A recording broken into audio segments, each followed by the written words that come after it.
आप यहाँ पर दवा नहीं पहुँचा सकते हैं लोगों के घर में, लेकिन आप दारू पहुँचाने के लिए होम डिलीवरी की बात करते हैं। तो कहीं ना कहीं आपने देखा होगा कि जब शुरू में मंत्रालय का बंटवारा हो रहा था, उस समय ही गलत हुआ कि शिक्षा के साथ में दारू को दे दिया गया और बाकी सारे विभाग तो माननीय मुख्यमंत्री जी के खुद पास है। तो हमने कहा कि भाई शिक्षा के साथ आप पढ़ाई के साथ झुमाई की भी व्यवस्था कर ही दिए हैं। सुबह बच्चों को पढ़ाइए, रात में अभिभावकों को झुमाइए। तो इस प्रकार ये सरकार किसी भी क्षेत्र में, अगर आप ले ले महिला उत्पीड़न की बात, तो हर एक महीने की बात देखिए, पर डे अखबार के फ्रंट पेज में कुछ ना कुछ ऐसी न्यूज मिलेगी या छोटी सी बच्ची के साथ में ऐसा हुआ, एक वृद्ध माता के साथ में। तो कोई भी सुरक्षित यहाँ पर नहीं है। युवाओं को बेरोजगारी का एकदम छोड़ दिए हैं, बेरोजगार होने के लिए जो रोजगार मिल रहा था। आपने नियोजन नीति को भी रद्द कर दिया, कुछ पहले से आपका रोड मैप नहीं था। तो कहीं ना कहीं ये सरकार, आज एक जो छोटा सा एग्जाम्पल जो हम बताना चाहेंगे, परसों खूब पीठ थपथपा रही थी क्या कि भाजपा की सरकार ने अभी तक पारा शिक्षकों को कुछ नहीं दिया, हमने ये दिया। आपको, आप मीडिया वाले हैं, आपको भी ये जानकारी होगी ही, लेकिन हम आपके मार्फत लोगों को बताना चाहते हैं, हमारी सरकार ने जो किया था उसी को लेकर के आज उससे भी कम दे करके ये सरकार खूब अपना पीठ को थपथपा रही है। ये हेमंत सरकार दौड़ती कम है और हाँफती ज़्यादा है। उसमें 60 वर्ष की जो बात है वो हमारे सरकार में किया हुआ था। जो ईपीएफ का लाभ देने का बात है वो पूर्व से प्रस्तावित था। जो अवकाश की बात उन्होंने की वो पूर्व से प्रस्तावित था।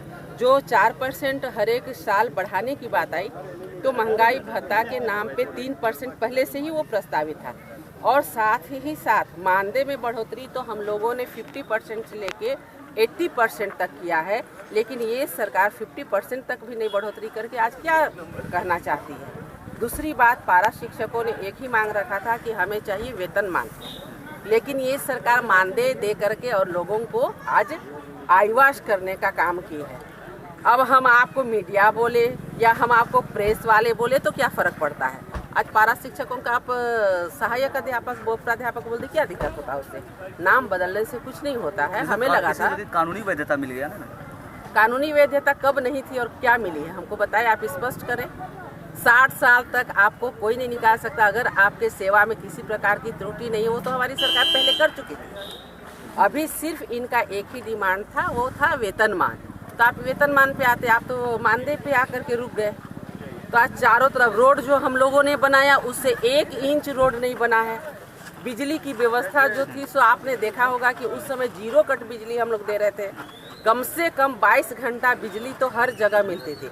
अभी देखिए 5 से 6 घंटा मिल रही है। पानी की समस्या वैसी है, विधि व्यवस्था हर जगह आपको प्रसाद चढ़ाइए उसके बाद ही काम होगा। लेकिन सवाल तो आप पे भी उठता है, मैं विरोधियों के द्वारा लगातार उठाया जाता है कि जिस मतलब पिछले सरकार में आप शिक्षा मंत्री रही हैं और जो ग्रामीण इलाकों में जितने भी सरकारी स्कूल्स हैं उन्हें इंटीग्रेट कर दिया गया और 1-2 किलोमीटर के दायरे में और एक में मर्ज कर दिया गया, जिसमें से बच्चों में जो ड्रॉप आउट रेट है वो बढ़ गया है। तो इसके लिए तो जिम्मेदार तो आप ही लोग हैं ना। बिल्कुल एकदम आप अच्छी बात को यहाँ पर खोले हैं। हम बता दें आपको कि अगर हम आईवाश करना चाहते हैं तो हम भी कह सकते हैं कि भाई स्कूल को बंद किए। सच्चाई ये है कि जहाँ पर 5 बच्चे हैं वहाँ पर आप शिक्षक नहीं देते हैं। जहाँ पर 50 बच्चे हैं वहाँ आप शिक्षक दे सकते हैं। तो 5 बच्चों को आप तो भेज दिए स्कूल, एक बड़ी सी बिल्डिंग बना दिए, लेकिन वहाँ पर एक टीचर के भरोसे या तो फिर एक पारा टीचर या तो गांव का ही एक टीचर आकर के उनको पढ़ा रहा सारे क्लास को। आप उनकी क्वालिटी में क्या सुधार करेंगे? हम लोगों ने मर्ज किया और साथ में बस देने की बात की थी कि हमारे बच्चों को एक जगह व्यवस्थित करके हर एक प्रकार की शिक्षक, हर क्लास वाइज शिक्षक देने का काम करेंगे। और उसी के तहत 40,000 से अधिक एक बार करके हम लोगों ने शिक्षकों की नियुक्ति की। आज आप शिक्षक की नियुक्ति को देख ले कहाँ कहाँ पर हुई है। 13 अनुसूचित जिले जहाँ पर कि वहीं के लोगों का नियुक्ति होने आए, वो सारे नियम कानून को इन्होंने ताक पे रख दिया। आज तो वैसे जितने ज़्यादा आज रोजगार मिलने का कार्य हुआ था वो सारे बंद हो गए। अभी आप जितने भी मेडिकल कॉलेज, इंजीनियरिंग कॉलेज या डिग्री कॉलेज देखेंगे, सब में पद स्वीकृति तक का सृजन करने का जो भी कार्य था सारी हमारी सरकार ने की थी। इनको सिर्फ वैकेंसी निकाल के लेना था। लेकिन ये सरकार, एक हम देहात की कहावत में कह दें, एक छोटा लाइन कह के हम अपने बात को समाप्त करेंगे खेत में जब लहलहाता हुआ फसल होता है, वो फसल को सिर्फ काटने की आवश्यकता होती है।